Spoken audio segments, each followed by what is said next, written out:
All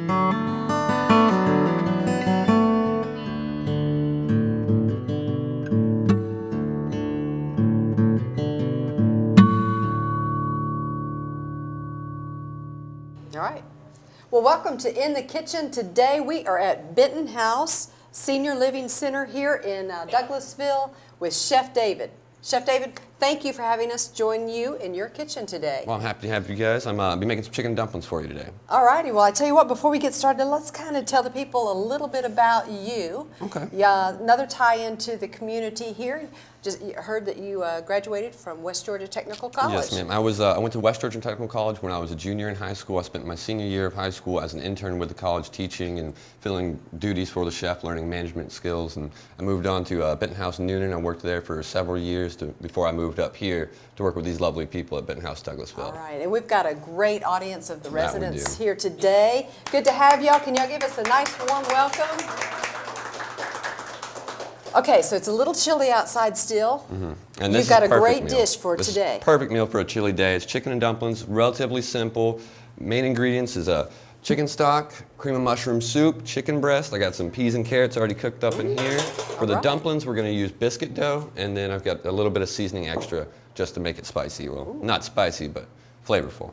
Sounds very good. First thing we're going to do is we're going to add our chicken stock. I got about 2 quarts here, and I measure to eye just because I've been doing it for a while, but usually what I would do is for every can of mushroom soup that you use, fill that up with chicken stock. So you want about equal parts chicken stock and cream of mushroom. And that's what we've got right here. And we're just going to get that boiling for a little bit. I cooked the chicken ahead of time just to save us a little bit. Save us time here on set. Give me an idea, though, on cooking that chicken. All I did was I tossed it in a little oil and celery salt and onion powder and garlic powder just to give it a base flavor. All right. Thank you very much. And we just mix up the chicken stock and cream of mushroom. Nice whisk there. There we go. We'll put this over here on the stove.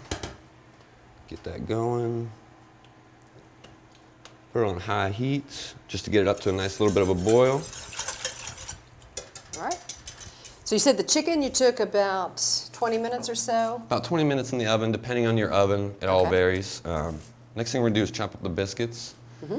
And with the chicken, I always use all white meat chicken breast just because it's healthier for you, it's lean for you, it's good for you. We like healthy. Exactly. So that's good. And along with the health factor here, we got the peas and carrots. And everybody knows carrots are great for your eyes. Peas are really good for your vascular system. Throw that right there. All right. Don't want to be in your way here. Oh, no, you're perfectly fine. Take some gloves out. We got to be sanitary while we're doing all this. All right. And is this a dish that you fixed for the residents here? Oh, yes, yeah. I got a couple of them that love my chicken dumplings. A couple of them not too big a fan of the raw dough, but that's to each his own on that. And now with the dough, we just took some Pillsbury biscuits. Okay. The pre-made make life easier on yourself, and I just cut them up into like 6 to make nice little dumplings. Because they're going to fluff up when they hit that broth over there, aren't they? Once they get in that broth later, they're going to puff up pretty big. All right. Anybody make chicken and dumplings? Yeah? Y'all enjoy cooking? Ah, you had some sour cream in yours. All right. That's a good meal right there. Very good. I made the dumplings from scratch. And dumplings from scratch. My Dumplings goodness. from scratch is always preferred, but on time restraints, it's always great to it's always great to cheat a little. This looks like a dish too that maybe not too difficult to come home from evening at work and put it together. You can have most of this set up the night before if you wanted to. Okay. If you head to work and get your chicken breast cooked ahead of time, or if you used leftover chicken breast. If you had a roasted chicken that you got from Kroger that you roasted at home and you had extra pieces, you clean it off the bone and chop it up real good, and you can make chicken dumplings from that. This is one of those meals that you can pretty much just take what you have in your fridge and use. All right, and I smell that peas and carrots are chicken broth over there. Peas and carrots are something we all have in the kitchen. I mean, whenever you're doing veggies at your house, you know you've got extra veggies. If you don't want to use peas and carrots, use a little green beans, making it more of a chicken pot pie almost. All right. And that adds a lot of color to the dish too. Exactly. As well, color is a big thing. If it looks appealing to the eyes and smells appealing to the nose, it's going to taste good to the tongue. I promise you that. Nice chicken breasts there. Oh, yeah. All right, so we've got how much, remind me again on how much chicken broth and You want to do about cream of mushroom that we've equal got. parts cream of mushroom and chicken broth. So however many cans of chicken cream of mushroom you buy, Okay. use about that much chicken stock. And you can get the bouillon base, you can get the canned chicken base, or they have powders that you can use. All right.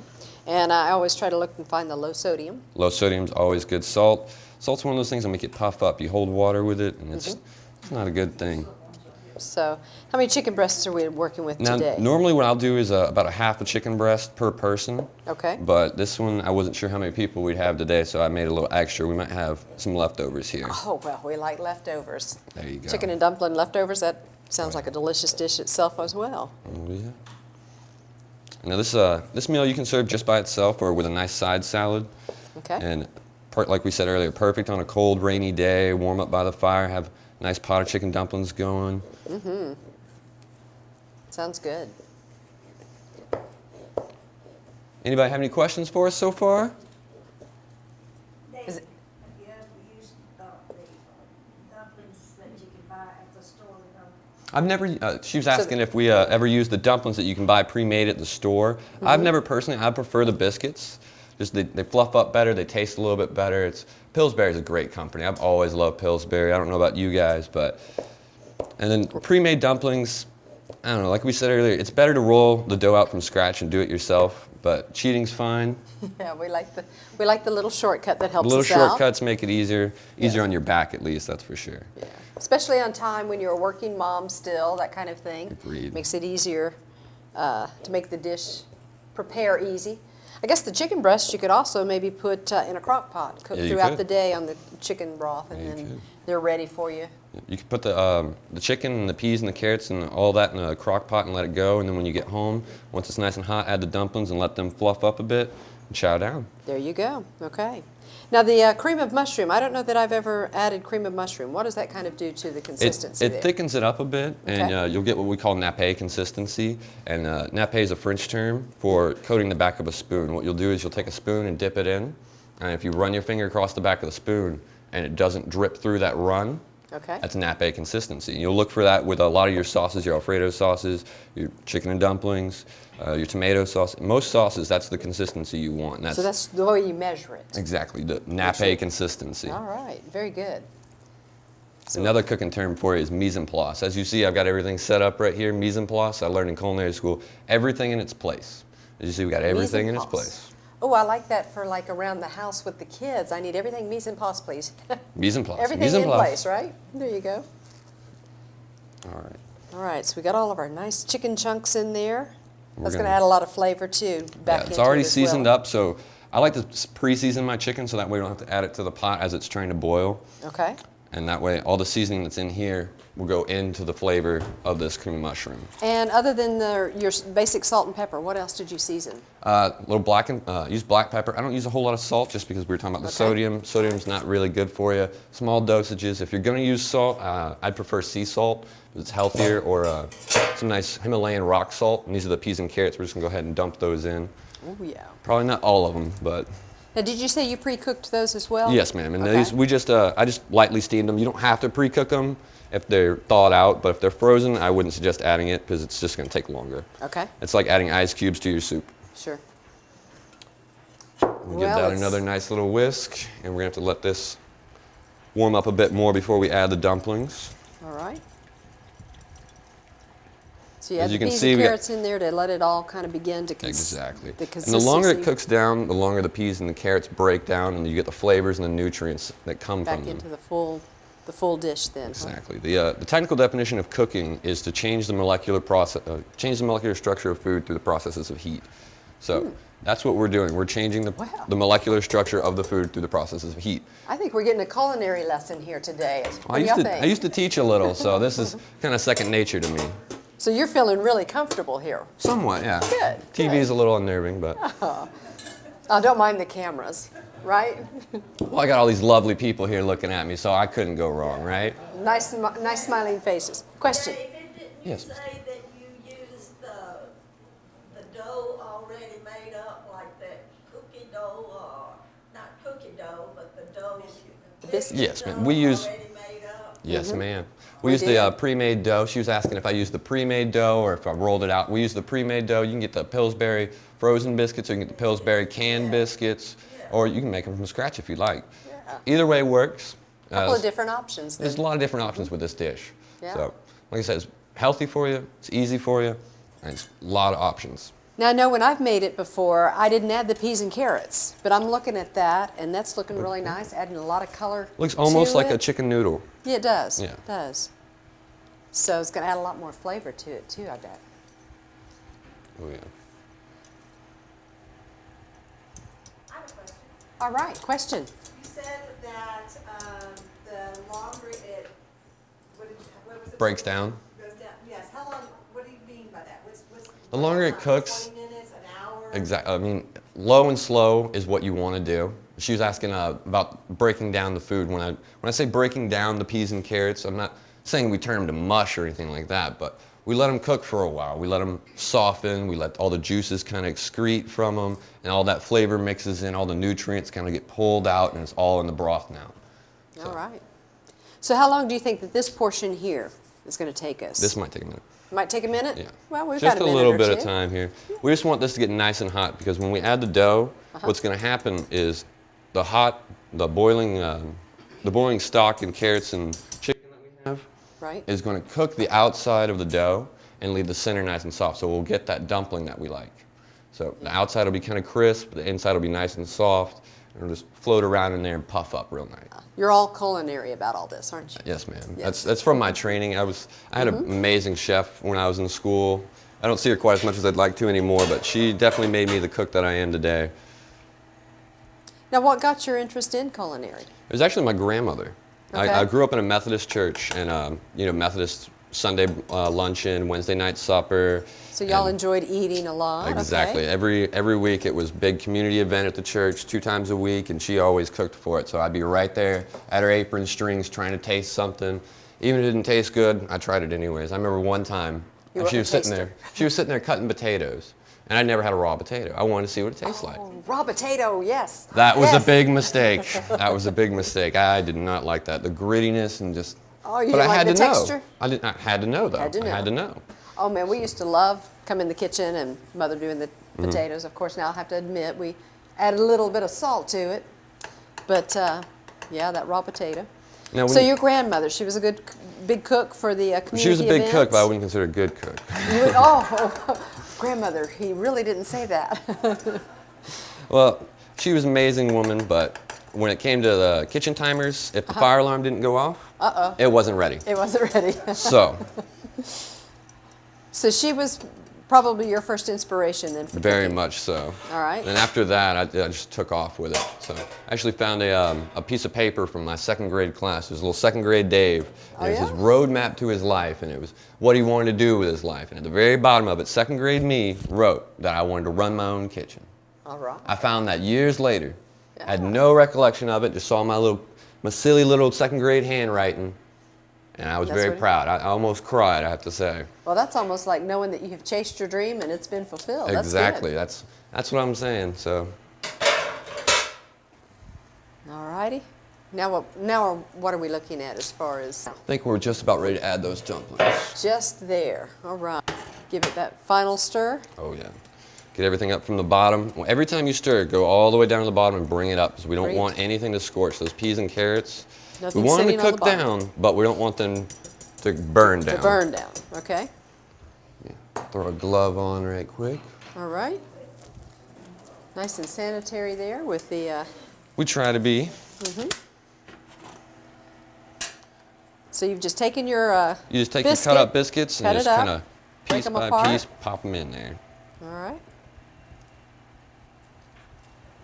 And you'll just let that keep cooking down for a bit, and you'll see them pop up. And once they float up to the top, you know it's ready. All right. And that should take what? Maybe a process of 3 to 5 minutes? 5 minutes tops. All right. Again, that's all with the heat. The hotter the The hotter the chicken and dumplings chicken- is, the chicken okay. stock and the chicken and the peas and carrots is, the faster your dumplings are going to pop up. all right. So that's why it was good to wait to that right Exactly. heated temperature to begin with before dropping those in. And now with the dumplings, That all depends on how much you want to put in. As you heard, they like the They like the dumplings, so dumplings. more I like the dumplings, the better, in dumplings. my opinion. Plus, it gives you that nice thick consistency. You see, we got a couple of them trying to pop up right now. Sure. Now, I bet what would happen if you used maybe a seasoned chicken breast with maybe more of a, like I like spicy, so could I have added maybe? You could do like a Tex-Mex style, Okay. and instead of peas and carrots, you could use like broccoli and cauliflower, and then do a little spicier chicken breast. Okay. And all you need to really season that is with a little chili powder, and I always use taco seasoning. Yes. Taco seasoning is great. Those little packs you can buy at the store for like 79 cents that are the pre-made seasonings. Already has it all measured up for you, Everything. ready to go. There's a meatloaf one that they have that I use pretty regular just to season my meats. I make alligator tail at home actually, and that's one of my Alligator tail. favorite seasonings. All right. Yeah, I see some of those. See, they're already starting to pop up a back little up to the bit. top there. They're surfacing, saying we're ready. Exactly. Now, do you need to stir it after you've dropped? You give it just a little of a stir. Okay. You don't want them to get, you don't want to break up your dumplings too much, but you do want them to get them nice and submerged and make sure that they get all that heat that you want. Okay. You mind passing me that seasoning right there? Which one? Right there. The bowl of seasoning? Yeah. And all this is just a garlic powder, onion powder, black pepper, and a little celery salt. All right, those ingredients again? Garlic powder, onion powder, celery salt, and black pepper. All right. Another cooking thing is a mirepoix. A mirepoix is onions, carrots, and celery. And when you're making a stock, if you were making this chicken stock from scratch, you'd use however many bones that you use, you cook down the bones in water with the mirepoix. And the mirepoix is onions, carrots, and celery, like I said, and it's 50% of the bone weight. So if you're using 10 pounds of bones, you'd use 5 pounds of celery, onions, and carrots. And that's just to give it base flavor. Just a good. Those are your main flavors in food, is celery, carrots, and onions. Those are going to give you those accent flavors that are going to make everything taste just a little bit better. That's why I use celery salt and celery seed in place of celery, the onion powder and garlic powder in place of. Okay. They work just about the same. You can't beat fresh, but seasoning is your friend. Do not be afraid of your spice rack. Just All right. keep on adding stuff. But David, Oh, and that smells isn't it good. always best, if possible, to use fresh garlic? Always better to use Always- fresh. Okay. Always better to use fresh. The question is using fresh ingredients as opposed to the garlic powder or the onion salt. And you're saying yes? Yes, it's always better to use fresh ingredients, but when you're at home and you don't cook that much, you don't really want to go and buy a whole bulb of garlic or a whole bunch of onions and celery because you're just not going to use them. I mean, I would at home personally just because I cook a lot at home and I use all those things pretty regularly. On a regular But for the basis. average working person, don't go and buy all that produce. It's just going to go bad in your fridge. You can load up your spice rack and use it for years, and all those flavors work just the same. All right. And Well, it looks like we're about done here. Look at there, So- that's looking good. You've got a little bit of green and some orange in there with the carrots. Like I was Those saying earlier, dumplings are looking fluffy. If it and smells good and looks good, it's probably going to taste good. I'm thinking. They're floating there on the top, looking good. Yeah. Chicken chunks in there. Oh, yeah. I can see the steam rising, so is that looking like a good dish out there? Can y'all smell that? Smelled it all? Smell that good ingredients? Might be a little too far. All right, we got a question from, You mentioned onions at one time. yes sir, onions. Do you have a frying onion? Yeah, so you could actually do a fried onion on top as a garnish, and that would look really good. Dish of fried onion. Just a dish of Just fried a onion? dish of fried onions. I've you never like these done- fried Cut onions? them up like you did the biscuits. Mm-hmm. And put them in like an iron skillet. Okay, an Iron iron skillet? skillet, It okay. really holds the heat. Yeah. And fry them up till they get done. Mm-hmm. They're good. All right. I've never had that. We'll have to try that. He was explaining. Try that sometime. He was explaining a fried onion dish, and all you have to do is chop up the onions like I did with the biscuits here and put them in a cast iron skillet with some oil and just let them cook down, which sounds pretty good. Just a little fried onions. You could use those for a garnish. You could use as a side dish. There's actually a recipe I had. It was you take your favorite beer and boil down onions in that beer and use it on a hot dog. You're really good for a summer game. Just All simple right. dish. My chef actually taught me that one. All right. Well, we're looking at almost a finished I believe these are meal? done. Yes. Smelling good, That's looking it. good. Colors are great. Oh yeah. You've got a a bowl here. So you're ready to serve up that first dish, aren't you? Yeah. And don't believe I have something to serve with. All right. Just gonna take, left my ladle back in the kitchen. So dig down, get some of those carrots and peas with that. Chicken chunks down there as well. It is looking colorful. See the steam, so it's keeping it nice and warm. This is a great dish for a day like today. And there we go. And there it is, Nice. dish Chicken and dumplings. for today. Just All that right. simple. Well, Any Chef- more questions? Yeah, let's give Chef David a great hand. All right, now as any true test, it's going to be in the tasting. There we go. All right. Chef David, let me shake your hand here. Say thank you for Thank you very joining us much. or allowing us in your kitchen today. And Here's your fork. there's the fork. All right. I'm ready. You guys ready to taste up? All righty. All right. Well, thanks for having me, you guys. I'm gonna get back to work here. So. All righty. You just taste them and let us know. All righty. We'll taste it and let you know. And you guys are going to get to taste it with us too. And you guys let us know. All right. Let Chef David know. All right. By the way, is that what we're gonna have for lunch? No, ma'am. Different lunch menu today. All right, well, thanks for joining us on In the Kitchen today. It's been a great day here at Benton House in the kitchen with Chef David. Nice having you guys. All righty, join us again next time. Yes.